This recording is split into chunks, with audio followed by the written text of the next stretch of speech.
مولانا عبد الحکیم اسحاق کے بیانات کے لیے حکیم اسحاق آفیشل کو سبسکرائب کریں۔ مولانا عبد الحکیم اسحاق۔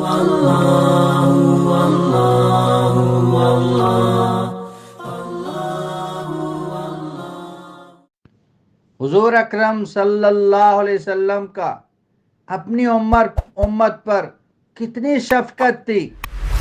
احد کے موقع پر آپ صلی اللہ علیہ وسلم کو کافروں نے چاروں طرف گھیرا۔ عبداللہ بن میمہ نے آپ صلی اللہ علیہ وسلم پر تلوار کا وار کیا تو سر میں پڑا، جو سر کے اندر گھس گیا۔ عتبہ بن ابی وقاص حضرت سعد رضی اللہ تعالیٰ عنہ کا بھائی تھا، جو کفر ہی میں قتل ہو گیا۔ اس نے آپ صلی اللہ علیہ وسلم کو پتھر مارا، وہ پتھر سیدھا آپ صلی اللہ علیہ وسلم کے منہ کے قریب لگا، جس سے دانت مبارک شہید ہو گئے، اور آپ صلی اللہ علیہ وسلم زمین پر گر گئے اور بے ہوش ہو گئے۔ اور جب ہوش میں آئے تو فرمایا اللہم اہدی قومی فانہم لا یعلمون، یا اللہ میری قوم کو ہلاک نہ کرنا، ان کو ہدایت دینا، ان کو پتہ کوئی نہیں، اگر انہیں پتہ ہوتا تو وہ مجھے تکلیف نہ دیتے۔ یا اللہ آپ ان سے کچھ نہ کہنا۔ یہ حضور اکرم صلی اللہ علیہ وسلم کی شفقت ہے اپنی امت کے لیے۔ میرے بھائیوں، آدمی کے اندر شرافت ہو تو وہ 1 روپے کا احسان نہیں بھولتا۔ آپ صلی اللہ علیہ وسلم کا احسان تو دیکھیں، پیٹ پر پتھر باندھے، گھر ختم ہو گیا۔ ایک وہ وقت تھا آپ صلی اللہ علیہ وسلم صادق و امین تھے، حضرت خدیجہ رضی اللہ تعالی عنہا جیسی مالدار ترین عورت نکاح میں تھی۔ صفا کی وادی پر کھڑے ہو کے جبرائیل سے فرماتے ہیں، اے جبرائیل علیہ السلام، آج محمد اور آل محمد کے گھر میں روٹی پکانے کے لیے، روٹی کھانے کے لیے ایک مٹھی جو بھی نہیں ہے جسے ایک روٹی پکائی جائے۔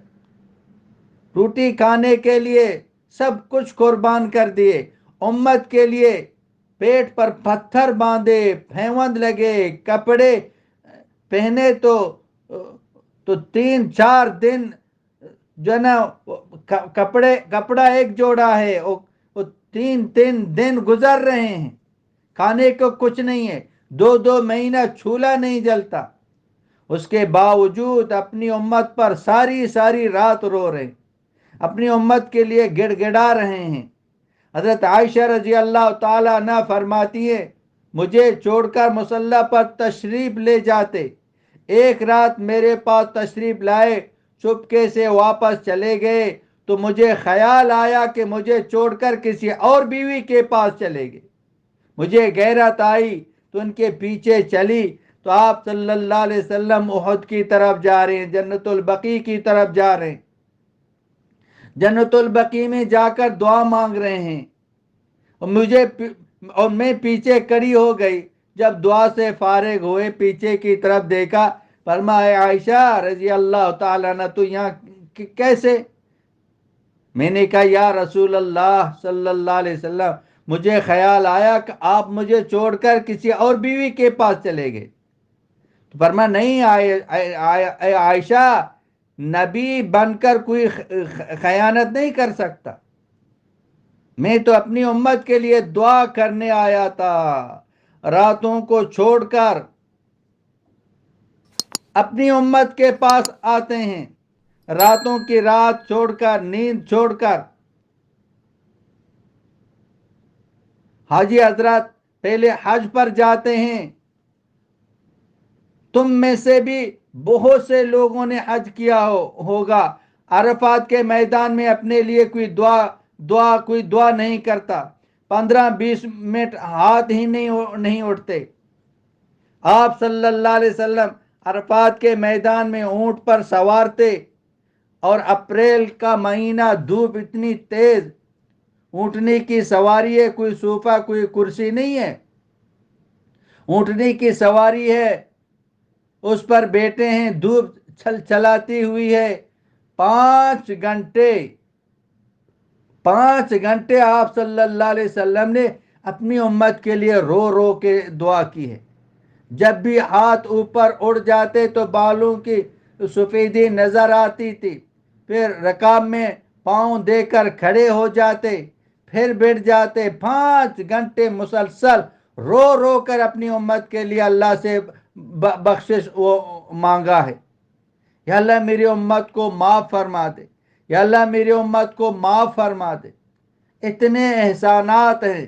آج ہم نے اس نبی کی سنتوں کو چھوڑا ہے، آج ہم نے اس نبی کی زندگی کو چھوڑا ہے۔ اس نبی کی سنتیں ہمیں پسند نہیں ہیں۔ اپنے بچوں کی زندگی دیکھیں، ان کے بال دیکھیں، ان کے کپڑے دیکھیں، گھر والوں کے کپڑے دیکھیں۔ مسلمان تو وہ ہے، دور سے نظر آ رہا ہے کہ ایک محمدی آ رہا ہے۔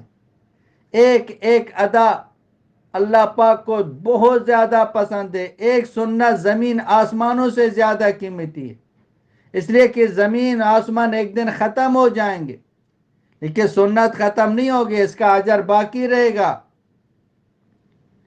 تو نبی کریم سرور دو عالم صلی اللہ علیہ وسلم کے اتباع کریں، اللہ ہم سے محبت فرمائیں گے، اللہ پاک ہماری مغفرت فرمائیں گے، گناہوں کو معاف فرمائیں گے۔ نبی علیہ السلام کی غلامی میں آئیں، نبی علیہ السلام کے ہاتھ میں ہاتھ دے دیں، نبی علیہ السلام کی دامن کو پکڑیں، آپ کے رنگ میں رنگے جائیں جیسے صحابہ کرام تھے، دنیا میں بھی کامیاب ہو گئے اور آخرت میں بھی کامیاب ہو گئے۔ مولانا عبد الحکیم اسحاق کے بیانات کے لیے حکیم اسحاق آفیشل کو سبسکرائب کریں۔ مولانا عبد الحکیم اسحاق